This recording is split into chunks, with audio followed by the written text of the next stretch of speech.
Vaidas Saldžiūnas, daugelio jūsų prašymų. Šiandien studijoje. Labas, Vaidai. Labas, Argi. Ir AOTD ir VSD grėsmių nacionaliniam saugumo ataskaita. Žmonės labai laukia, ar ne? Ar tai kitai vadinasi? Užrolinai akis, tarsi aš būčiau pasakęs debilišką, bobišką šūdą. Mano studijų mane žemė, taip. Kas negirdėjo, nes Algis šiandien rentino 10 minučių apie įvairius užsakymus. Aš dabar tada parentinsiu apie tai, ką paminėjau. Paskutinį patį žodį - ataskaita. Šis žodis kaip vėžys įkrito į mūsų vartoseną. Tai oficialiai vadiname VSD, Valstybės saugumo departamento ir antro operatyvinių tarnybų departamento grėsmių vertinimas, teisingai. Kodėl tai yra svarbu? Iš tikrųjų tai nėra svarbu. Jeigu norit, galite vadinti ataskaitą ir aš nesiplėšsiu, nevartysiu akių, net jeigu aš tai darysiu, nuo to niekam nebus nei šilta, nei šalta, nei patiem VSD, nei antrukam. Niekas nuo to nepasikeis. Viskas ok. Bet būkime teisingi, turtingi ir teisingi, kad vis dėlto tai yra vertinimas. Vertinimas už praėjusius metus.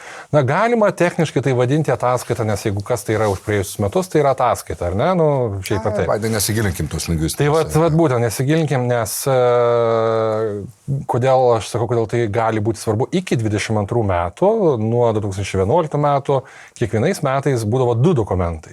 Tai buvo grėsmių vertinimas, viešai prieinamas visiems, ne visada, iki 11 metų nebuvo viešai prieinamas, bet tai buvo ta viešoji versija, įslaptinta versija ir būdavo mažiau žinomas dokumentas, tai būtent ataskaita. Tai yra veiklos ataskaita, kurios niekas dažniausiai neskaitydavo, nors tai būdavo labai svarbu. Tai yra svarbus dokumentas, tai yra grinai biurokratinis dokumentas, kur tiesiog sužymėti lentelėmis, skaičiukai, kiek išaiškinta įvairių įtartinų veiklų, nusikaltimų galimų, kiek yra išduota leidimų dirbti su įslaptinta informacija, kiek neišduota, kiek patikrinta asmenų, kokie daugiau mažiau apytikriai yra sudėtis VSD, koks yra atlyginimas ir panašiai, kiek ten moterų, vyrų 30-40% ir panašiai, koks amžius yra darbuotojų, svyruoja nuo 25 iki 55 metų, didžioji dauguma, iki šiol tas procentas per daug nesikeičia, galbūt daugiau naujų žmonių, jaunų žmonių atėjo. Ir ta veiklos ataskaita, kiekvienais metais man būdavo vienas iš įdomesnių dokumentų pasižiūrėti tam tikrą dinamiką, ypač turint omeny, kad keletą metų iki atviros invazijos, Rusijos invazijos Ukraina, VSD labai atvirai kalbėjo, kad mums trūksta labai smarkiai finansavimo. Nes vienas dalykas, dalis to finansavimo nueidavo į statybas naujo VSD pastato. Ir tas dalykas, sunku būdavo pritraukti augant atlyginimams žmonės, personalą į VSD. Tai šiek tiek situacija yra susitvarkiusi, bet tikrai ne iki galo. Ir tų problemų yra. Bet kitas dalykas, kad VSD veiklos ataskaitos nebeliko. Ir čia yra tik tai VSD veiklos ataskaitos, o tada veiklos ataskaitos nėra tenai. Tai va, galime nesigilinti iš tuos niuansus, bet reikia suvokti, kad tie dokumentai būdavo. Šiemet yra pirmi metai, kai yra neveiklos ataskaita, tarsi 2 metai tokio tarpo, tiesiog ne 2 metai, 4 metai tarpo ir šiemet yra veiklos strategija 26-30 metam. Ir jinai yra teikiama VGT, tai reiškia su grifu, ir tai reiškia ten, kur yra glaustai... Valstybės gynimo taryba, ar? Valstybės gynimo tarybai, taip. Teikiama, kur patvirtino šitą būtent strateginę viziją, iš esmės, ko jie siekia, kaip jie ketina tai pasiekti, ko jiem reikia, kaip jie mato kokias grėsmes, tai reiškia, kokių reikia personalo pokyčių, kokių reikia technologinių įskiepių pačioms struktūroms. Ne, čia konkrečiai apie VSD, tai struktūrai, jos konkrečiai valdyboms. Ir mes šito nesužinosime. Kodėl? Nes, yra dalykai, kurie eina su grifu. Ar tai yra labai išmintinga, turint omeny, kad kas įeina į VGT ir kad dalis šitos informacijos vis tiek vienokiu ir kitokiu būdu, kalbant apie grėsmių vertinimą, kuris yra išsamesnis, aš turiu omeny įslaptintą versiją, jinai keliauja į NSGK, Nacionalinio saugumo gynybos komitetą Seime, kuriame vėlgi yra labai įvairiaspalvių asmenų, kurie gali patekti tenais, aišku, jie turi leidimą dirbti su visiškai slaptai informacija, bet jiem irgi pateikiama ne viskas, net ir tose įslaptintose versijose šitų grėsmių vertinimų. Bet grįžtam prie paties vertinimo. Tai kiekvienais metais, pastaruosius, kokių 17-18 metų, visą laiką yra ta pati piramidė, net ne piramidė, gradacija, laipteliai žemyn, kas yra svarbiausia, kas yra mažiau svarbu, natūralu, pagal visą logiką, pirmiausia visą laiką stovi Rusija. Rusija, tada eina Baltarusija, šiemet pirmą kartą per pastaruosius keletą metų lipo Kinija aukštyn ir praktiškai gauna beveik panašiai dėmesio dėl skirtingų priežasčių, dėl savo įtakos operacijų, dėl savo veiklos operacijų, dėl savo iš esmės ateities. Kinija vertima kaip ateities dabarties grėsmė, kur agresyviai stengiasi lysti per mus, per Lietuvą, per įvairius politikus, per verslą, į gilyn smelktis ir pas mus į strateginės įmonės, bet ir ES plačiaja prasme. Ir aišku, dėl Taivano yra dėmesys pas mus yra papildomas, todėl Kinijai skirta pakankamai daug dėmesio, Baltarusijai yra skirta dėl jos bandymo grįžti į normalizuoti santykius su vakarais, per daug neišsiplečiama ta grėsmė ir tie santykiai su amerikiečiais, koks tenais iš tikrųjų yra žaidimas, koks yra amerikiečių žaidimas su Baltarusija. Per daug neišsiplečiama. Šiaip aš dabar nenoriu visko atpasakoti, nes visą tai jūs galite dabar tą viešą versiją perskaityti, tai ką aš negalėjau minėti, dabar jinai yra prieinama. Viešoji versija, įslaptintos versijos, aš neperskaitysit, bet...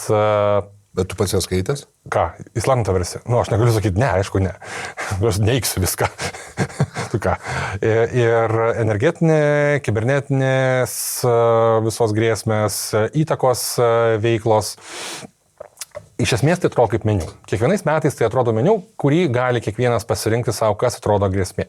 Ir visą laiką lieka nepatenkintų. Šiemet galbūt mažiau buvo nepatenkintų, bet dažniausiai mes sulaukime iš politikų, iš visokių visuomenės veikėjų, apžvalgininkų, ar tai būtų mainstreaminiai, ar tai būtų parašių veikėjai, ar tai būtų tie patys populiariai vadinamųjų ataskaitų grėsmių vertinimų herojai, kurie tenais yra kaip grėsmė įvardinti nacionaliniam saugumui.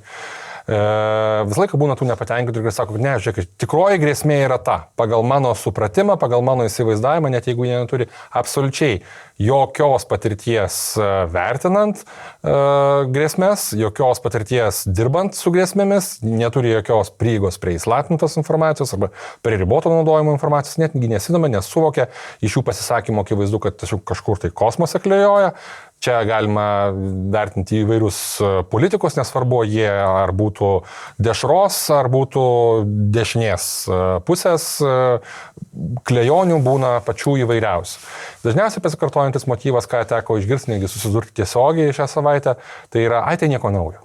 Mes nieko naujo, nieko neišginom. Taip, tai yra vieša dalis. Iš viešos dalies jūs, jeigu tikitės kažkokių tai surprizų kiekvienais metais, kad jūs būtinai turėtų nustebinti, kaip čia yra kažkoks tai restoranas ir turi naują patiekalą įvesti ir jūs iš meniu nerandate nieko ką išsirinkti, tai yra jūsų problema, o ne šito grėsmių vertinimo. Jisai yra paremtas vėlgi žvalgybinė informacija, surinktais duomenimis, analizuotais duomenimis, kurie pereina kelis filtrus, tai reiškia, kad turi abidvi žvalgybinės institucijos sutartį, VSD ir OTD. Viena iš jų kas 2 metus keičiasi, lyderiauja, šiemet yra antrukai, tai yra kontržvalgyba, tai yra daugiau kariuomenės sritis, tai yra būtent akcentas dedamas. Antrukai yra žvalgyba, VSD yra kontržvalgyba. Ten persipina funkcijos, nes kontržvalgyba Lietuvoje, taip VSD daugiau viduj išorėje, jie antrukai irgi žvalgo į tas išorės grėsmės žiūrėdami ir žiūri, kokios gali ateiti pas mus. Tai su šituo pasiskirstimu ir dedami atitinkami akcentai. Nuo ko prasideda, nuo ko atsispiriam, kam daugiausiai skirime dėmesio. Nepaisant to, kad Rusijai vis tiek vienokia ar kitokia forma, mes dažniausiai skirime dėmesio ir Rusija persidengia per visas kitas sritis, ar tai būtų ekonominiai, tie grėsmės, ar tai būtų kibernetinės, ar tai būtų įtakos veiklos, netgi ekstremizmas, terorizmas, kas dažniausiai paliekama pačiai pabaigai, irgi dažnai būna susijęs su įvairiomis pakraipomis iš Rusijos atėjusiomis, ar tai būtų tie šiuolaikiniai neonacizmo apraiškėliai, kurie nihilistinis nacizmas. Kur iš esmės planuoja į žudynės su nacizmo, ne kraštutiniu kažkur dešiniu, nacistiniam pažiūromis, taip kaip dirbo Wagneris, kaip dirbo Rusičius, jaunieji, kur nepilnamečiai įtraukiami į tokias online grupės, jie galiausiai virsta tokiais žmonėmis, kurie, anksčiau ir vėliau mes, man atrodo, sulauksime mokyklų šūtinimo. iš esmės link to linkstama.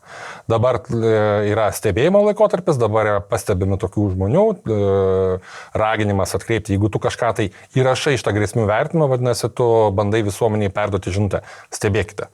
Čia yra grėsmė, čia yra grėsmė, čia yra grėsmė. Su nepilnamečiais, kurie įtraukiami iš tas ekstremistinių dešinių neonacių veiklas, tai yra labai aiškus signalas stebėkite savo vaikus, nes jie gali būti įtraukti į tokią veiklą, kur patys nesuvokdami savo veiksmų, jie gali pridaryti labai labai daug. Ar tai jeigu jais gali pasinaudoti tą patį Rusijos žvalgybą, kaip pavyzdys, kai įtraukė nepilnamečius į varias diversinės operacijas, tai būtų ukrainiečiai, pabėgėliai, nekartą buvo tokie. Ar tai būtų šiuo atveju Lietuva, tai būtų Latvija ir kiti. Kalbant apie Latvius ir Estus, šitas žanras grėsmių vertinimo nėra mums unikalus kažkoks tai. Latvija ir Estai lygiai tą patį daro.